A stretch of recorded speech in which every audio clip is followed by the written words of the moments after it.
सभी मैं print media, electronics media और यूट्यूब मीडिया का स्वागत करता हूं।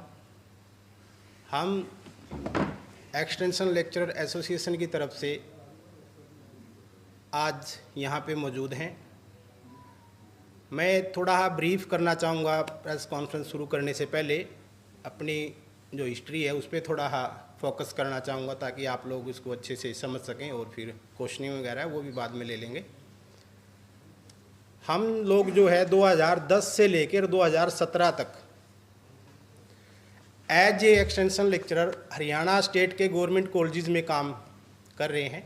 2010 से 17 तक हमने अलग अलग सालों में जो है एंट्री की है। हमारी अगर एंट्री की बात करूं तो प्रॉपर चैनल से अखबार में एडवर्टाइजमेंट, इंग्लिश और हिंदी के न्यूज़पेपर में एडवर्टाइजमेंट हुई है, इंटरव्यू हुआ है, कमेटी बनी है, एक्सपर्ट बैठे हैं, और एक बार नहीं बल्कि हमने 2015 तक तो हर साल जो है इंटरव्यू दिया है, और एक डिस्ट्रिक्ट से दूसरे डिस्ट्रिक्ट में जाके भी हमने अपने आप को फाइट किया है, कंपटीशन में आए हैं, तब जाके हमने जो था ज्वाइन किया था। शुरुआत में हमें जो था रेमुनेशन के नाम से 200 या 250 रुपीज़ जो है पर पीरियड दिया जाता था, लेकिन हमने विभिन्न धरने प्रदर्शनों और आप लोगों की मदद से 2017 में एक फिक्स रेमुनरेशन जो है लेना शुरुआत किया। सरकार ने उसमें हमारा बहुत सहयोग दिया, डिपार्टमेंट भी उस टाइम हमारे साथ था, और 2017 की 20 जुलाई 2017 को हमें 25,000 रुपये पर मंथ जो है देना शुरू किया। उसके बाद हमने लड़ाई लड़ी, आगे बढ़े, और समान काम समान वेतन जो सरकार ने एक पॉलिसी लागू की थी उसको जो है लागू करवाया जून 2019 में। तो जैसे मैंने अभी बताया, अभी शुरू में जब हम लगे थे तो हमने फाइट किया, कंपटीशन में आए, और उस कंपटीशन के दौरान जब किसी कॉलेज में एलिजिबल साथी कोई ना मिला तो नॉन एलिजिबल को रख लिया, और रखा ऐसे नहीं था, एक कंपटीशन के द्वारा रखा गया था, जिसकी मेरिट बनी थी उसी को जो था रखा गया था।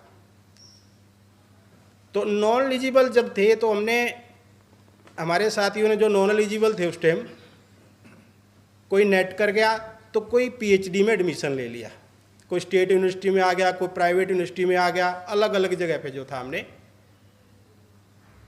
अपने आप को इनरोल किया, और वेल क्वालिफाइड या हमारा जो एसेंशियल डिग्री होती है नेट और पीएचडी यूजीसी और एचपीएससी के अकॉर्डिंग वो हमने गेन की। और आज की स्थिति में हम लगभग 2000 प्लस लोग हैं, और 98% जो है एलिजिबल हैं। कुछ थोड़े बहुत साथी रह गए थे, वो कोर्ट से प्रोटेक्टेड हैं, काम कर रहे हैं। अब आज की प्रेस कॉन्फ्रेंस का जो मुख्य मुद्दा है वो ये है कि हमारी एक साथी मंजू बाला, वो नॉन एलिजिबल जो था काम कर रही थी 2017 से लेके 2021 तक, लेकिन 2021 में उन्होंने पीएचडी की डिग्री गेन करी ओपीजेएस यूनिवर्सिटी चूरू राजस्थान से। उसने आफ्टर पीएचडी डिपार्टमेंट में अपनी प्रेजेंटेशन दी, भी मैंने पीएचडी कर ली है, मुझे नॉन एलिजिबल से एलिजिबल कंसीडर कर लिया जाए। डिपार्टमेंट ने उसकी एप्लीकेशन पे कोई गौर नहीं किया, रिमाइंडर डाला, रिमाइंडर पे कोई गौर नहीं किया। उसके बाद वो माननीय अदालत Punjab and Haryana high court में एक रिट एप्लीकेशन लगा देते हैं, और उसमें फर्स्ट हियरिंग पे ही एक इंटरिम ऑर्डर आ जाता है, 3 महीने का टाइम दिया जाता है डिपार्टमेंट को, हायर एजुकेशन को भी, इसकी जो प्रेजेंटेशन है उसको डिसाइड किया जाए।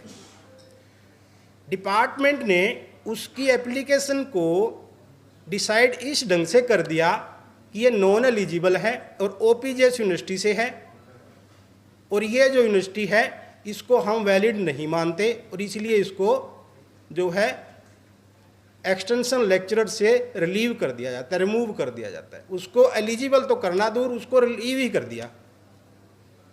उसने फिर कंटेम्प्ट डाला। कंटेम्प्ट में माननीय अदालत ने डीजी साहब को जो था नोटिस किया, और उस कंटेम्प्ट का रिजल्ट आज ये निकला कि डीजीएचई ने, डायरेक्टर ऑफ हायर एजुकेशन ने, ये एक माननीय अदालत में एफिडेविट दे दिया भी ओपीजेस, सिंघानिया और सनराइज 3 यूनिवर्सिटी जो हैं, इनके जितने भी कैंडिडेट हैं हम इनकी जांच करवाएंगे, और जो जांच के बाद सामने आएगा उस पर हम एक्शन लेंगे। जांच होती है मई 2024 में। आज तक उस जांच का कोई आंकड़ा हमारे पास या मीडिया के पास या कहीं भी नहीं है कि उस जांच का रिजल्ट क्या था।